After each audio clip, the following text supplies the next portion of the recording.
everyone, welcome back to Newsroom. Chella Smith here, your Middle East U.S. entertainment news here on YouTube. I air on Fridays and I bring you the latest on reforms and economics based on reports put out by the Middle East news media outlets. I do this weekly review and it's based off my interest. Thank you everyone for joining me. Let's get right into our news headlines. Keeping up with the updates, according to Iraqi's parliament archives, the Iraqi Council of Representatives announced the final names of the candidates for the post of President of the Republic based on Council Decision Number 7 of 2022, adopted in its Session 3 on March 5th, 2022, and pursuant to the provisions of Article 4 and Article 5 of the Laws of Provisions for Candidacy for the post of President of the Republic Number 8 of 2012 is null. The House of Representatives noted in a statement that due to the acceptance of the appeal submitted by the brilliant Jafar Muhammad Ali Talabani and the assurance of the Federal Supreme Court Decision Number 66, Federal 2022, the House of Representatives announced the final list of candidates accepted for the post of presidency of the Republic, and there is now currently 41 candidates. Those names will be listed in the comment section below, so you can see for yourself who is on the list and who is not. Tomorrow, Saturday, March 26th, the House of Representatives will hold a session to elect the President of the Republic. On February 7th, the House of Representatives was unable to hold its session dedicated to electing the President of the Republic because of the attendance of 58 parliamentarians out of 329 members. As a result of the division in the position of the political forces on the candidates of both Kurdish parties, Article 70 of the Iraqi Constitution state that the House of Representatives elects from among the candidates of President of the Republic by 2/3 majority of its members. Economics. Al-Frat News reports Finance Minister Ali Alawi announced on Tuesday that the minister is adopting a package of incentive programs to encourage the private sector to expand its investment activities in various development fields. The ministry stated in a statement that the ambassador of the Republic of Switzerland to Baghdad, Lucas Kasser, and his accompanied delegations, during which the meeting revealed the successful economic indicators achieved by the Ministry of Finance in light of economic crisis that the world is experiencing, in addition to completing the process of financial and economic reforms in Iraq. During the meeting, Ali stressed that Iraqi's government keenness to consolidate relations with the outside world to include various levels and to take various steps towards instilling confidence among foreign investors.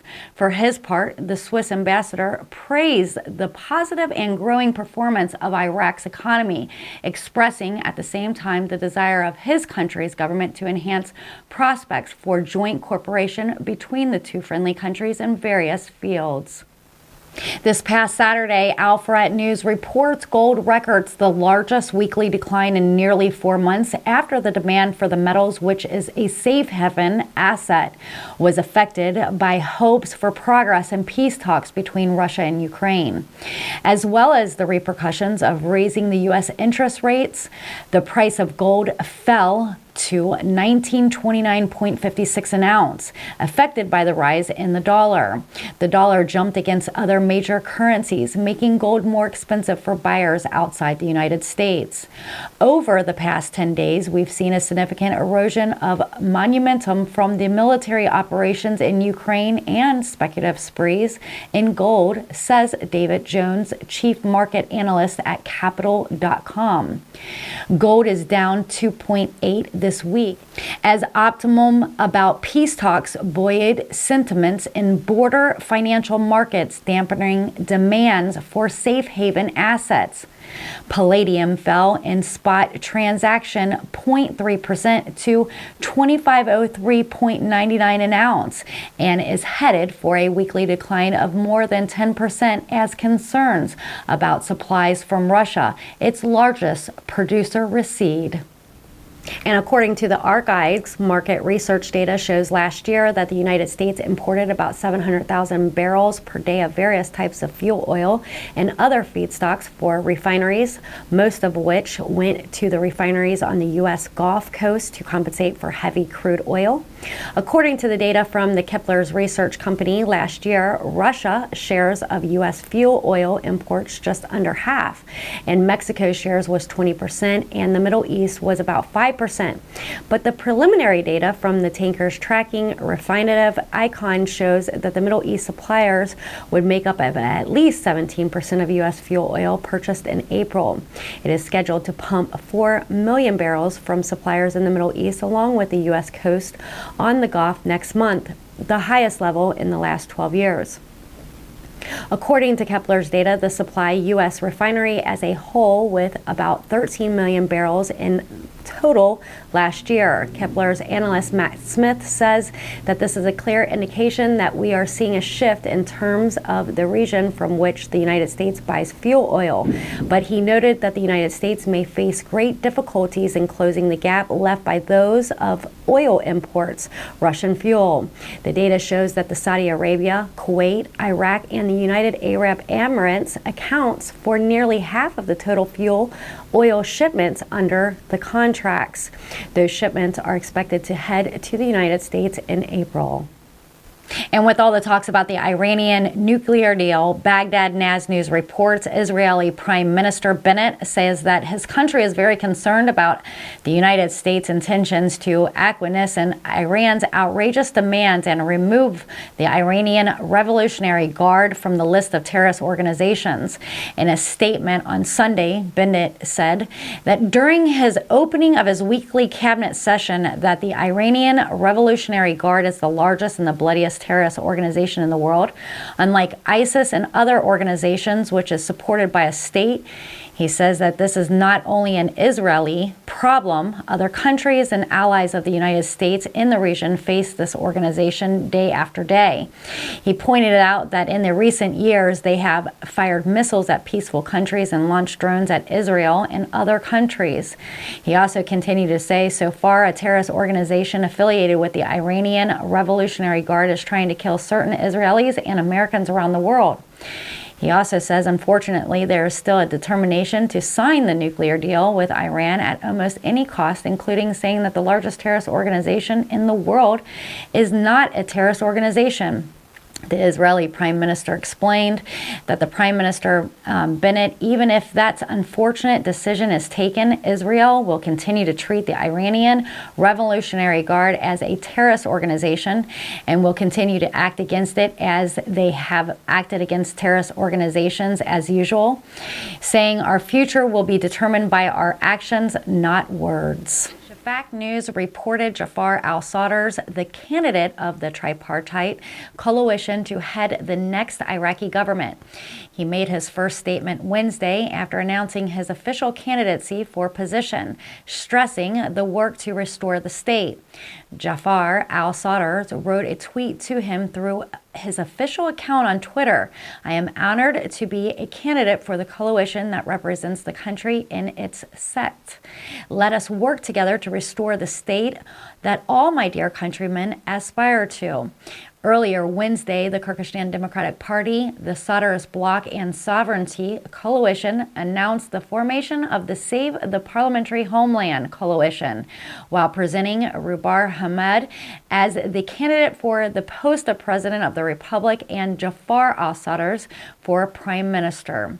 The leader of the Sadr's movement, Muqtada al-Sadr's, promised the tripartite alliance the largest bloc, and its candidates for presidency and ministers. A unique and important achievement, and warned that he will not stand idly by. While the leader of the State of Law Coalition, Nouri al-Maliki, expressed a challenge about that, saying, it is important for the other parties to gather 220 deputies to announce the largest bloc. Now, my question is, who do you think will end up being the president and who do you think will be the prime minister?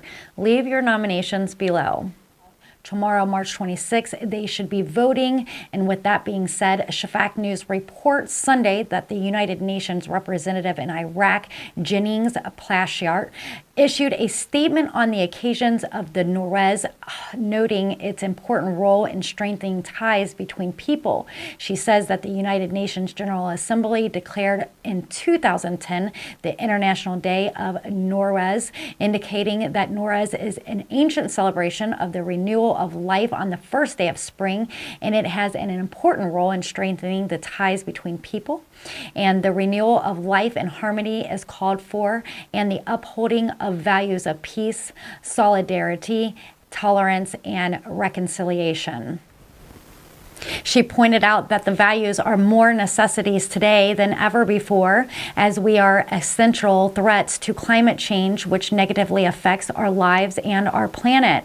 And do not forget the COVID-19 pandemic, which continues to cause human loss, adding the conflicts near and far, and political conflicts at home harm our physical and sociological well-being. In the face of these mounting challenges, Plashart says optimism is the key. Let us think of how we can be part of a new birth, a new beginning inspired by justice and respect, which our world desperately needs. She says, we hope that the difference in Iraq can be resolved quickly in order for the country to move forward on the path towards sustainable development and prosperity. Man's longing for peace knows no bound. So tomorrow is supposed to be the big day. I'll report the final nominations next week. Will there be a delay again, or will there be a prime minister, a president, or a speaker of House finally to announce? Baghdad Magazine News reported today the House of Representatives revealed the agenda for tomorrow's session and the timing of its holdings. The parliament has limited its session to electing the president of the republic tomorrow, while seating at 11 o'clock in the morning. It is noteworthy that the Forces of Coordination Framework, the Patriotic Union of the Kyrgyzstans, and some independent deputies have announced their boycott of the session, while the Save the Homeland Alliance announced earlier in candidacy of Rebar Ahmed for the post of presidency. Will they have the votes needed is the real question. We will all wait for tomorrow's results. A lot of political stuff this week here in Newsroom. That's it for this week's Newsroom Weekly Review, your Middle East U.S. entertainment news on reforms and economics. I try to bring you all the latest Dinar news without having to keep up with all the different outlets. I'm Chella Smith, Newsroom here on YouTube. Don't forget to subscribe, and if you like my content, give me a thumbs up. I will see you next Friday for your next Newsroom updates. Shout out to Currency365 for his continued support. If you want to learn about stocks or cryptos, you can join him and his crew for the most recent updates. You can find him on YouTube or Patreon. Again, just a friendly reminder, I'll be taking some time off in April, so I'll be absent on Friday, the 22nd of April and the 29th. So if you're keeping notes, you may want to jot that down. The weather has been extremely nice out. I hope the weather is great for you wherever you're located. Have a fun weekend and take care. Make sure you join us Fridays, 4 p.m. with Newsroom Updates with Chella Smith, Entertainment News.